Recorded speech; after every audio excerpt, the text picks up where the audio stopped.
મોડાસા પંથકમાં બે યુવકોને તાલિબાની સજા। મેઘરજ પંથકની યુવતીના પ્રેમ અને પિતરાઈ ભાઈને અપાઈ તાલિબાની સજા। મેઘરજમાં ઘેલી માતાજીના મંદિર દશેરાના પર્વ જોવા ગયેલ તે સમયની આ ઘટના છે। યુવતી પાસે ફોન પર મેસેજ કરાવી બોલાવ્યા બાદ યુવક પ્રેમીને યુવતીના પરિવારજનોએ માર માર્યો। યુવતીના પરિવારજનોએ યુવકના પિતરાઈ ભાઈને ફોન કરી ઘટના સ્થળે લઈ જઈને બાંધીને માર માર્યો હતો। માર મારી બંને યુવકને બેધડ પાટિયા પાસે ફેંકી દેવાના સ્થાનિક લોકો 108 મારફતે તેને સારવાર અર્થે ખસેડાયા હતા। ગંભીર હાલતમાં ભોગ બનનાર બંને યુવકોને સારવાર અર્થે અમદાવાદ ખસેડાયા હતા। સાથે જ બંને યુવક કોમાની હાલતમાં હતા, જેમાં એક યુવક થોડો સ્વસ્થ થયા બાદ આ સમગ્ર ઘટના સામે આવી હતી અને ભોગ બનનાર યુવકે ઈસરી પોલીસ મથકે ફરિયાદ નોંધાવી હતી। મારું નામ ફટ કાળુભાઈ કુબેરભાઈ ફટ, ગામ મુલોજ નાદરી। અમારા બે ભત્રીજા દશેરાના દિવસ દશેરો જોવા જઈએ એમ કરીને મેઘરજ જવા નીકળ્યા। રાત્રે 9 વાગે જતો, રાત્રે મોડા ઘરે ના આવતો, એમને તપાસ કરતો, ફોન સ્વિચ ઓફ આવતા હતા। પછી સવારે વહેલા એક ભાઈ કુટુંબીજન ઉપર ફોન આવ્યો કે બેડજમાં કોઈ 2 જણા બાઇકવાળા પડ્યા છે। અમે અહીંથી ગયા તો 108 મારફતે ગામ લોકોએ વાસણા હોસ્પિટલ પહોંચાડ્યા હતા। એના પછી વાસણાવાળાએ ના પાડી દવાખાનાએ, તો મોડાસા લઈ ગયા। મોડાસા 2 દિવસ રોકાઈને પછી અમદાવાદ રિફર કર્યા। એના પછી અમદાવાદ 15 દિવસ સારવાર કરતો કોઈ ફેર લાગ્યો નહીં, બેહોશ હાલતમાં મળી આવ્યા। પછી અમદાવાદ 15 દિવસ સારવાર કરતો 1 મહિનાના અંતે રમેશભાઈ તો હોશમાં નહીં આવ્યા, પણ કાળુભાઈ હોશમાં આવ્યા।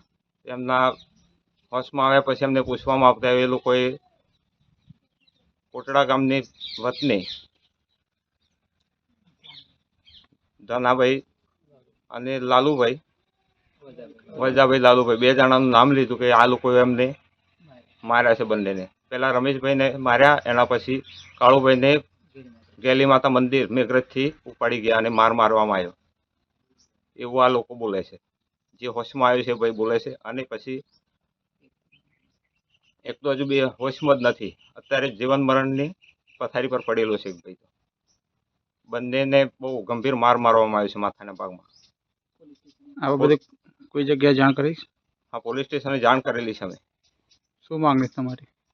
અમારે તો ન્યાય જોઈએ સાહેબ, ન્યાય મળે એટલું જ જોઈએ। આ લોકોને બિન ઘરે કમાવા વાળું કોઈ છે નહીં, આજે પૈસો એક લાવો ક્યાંથી લાવો એવી પરિસ્થિતિમાં છે। પેટે પાટા બાંધીને તો જીવતા હોય ને આવી કન્ડિશનમાં અમારે ન્યાય જોઈએ, બીજું કંઈ જોઈએ નહીં। ગયા દશેરાના દિવસે મુલોજ ગામના કાળુભાઈ ખાંટ તથા રમેશભાઈ બંને કે જે મેઘરજ તાલુકાના બ્રાહ્મણકોટડા ગામે, આ રમેશભાઈ એમને એક મંજુલાબેન નામની સ્ત્રી સાથે આડો સંબંધ હતો અને એને મળવા માટે આ લોકો દશેરાના દિવસે રાત્રે ત્યાં બ્રાહ્મણકોટડા ગામે ગયેલા। જે આ મંજુલાબેનના પરિવારજનોને સારું નહીં લાગતો એમને પકડી અને એમને સાથે મારામારી થયેલી અને એમના ત્યાં બાંધી કાઢવામાં આવેલા અને એમને ઈજાઓ પહોંચાડેલી અને પછી બંનેને જવા દેતો એ લોકો બેભાન અવસ્થામાં થઈ ગયેલા અને આ બેભાન અવસ્થા દરમિયાન જ એમને વધુ સારવાર માટે અમદાવાદ દાખલ કરવામાં આવેલા અને અમદાવાદ દાખલ કર્યા પછી આ રમેશભાઈ તો હાલ પણ બેભાન જ છે અને કાળુભાઈ ખાંટ ભાનમાં આવતો એમની ફરિયાદ મેઘરજ પોલીસ સ્ટેશનમાં લેવામાં આવેલ છે અને આરોપીઓના વિરુદ્ધમાં ધરપકડ કરવા માટેની કાર્યવાહી ચાલુમાં છે।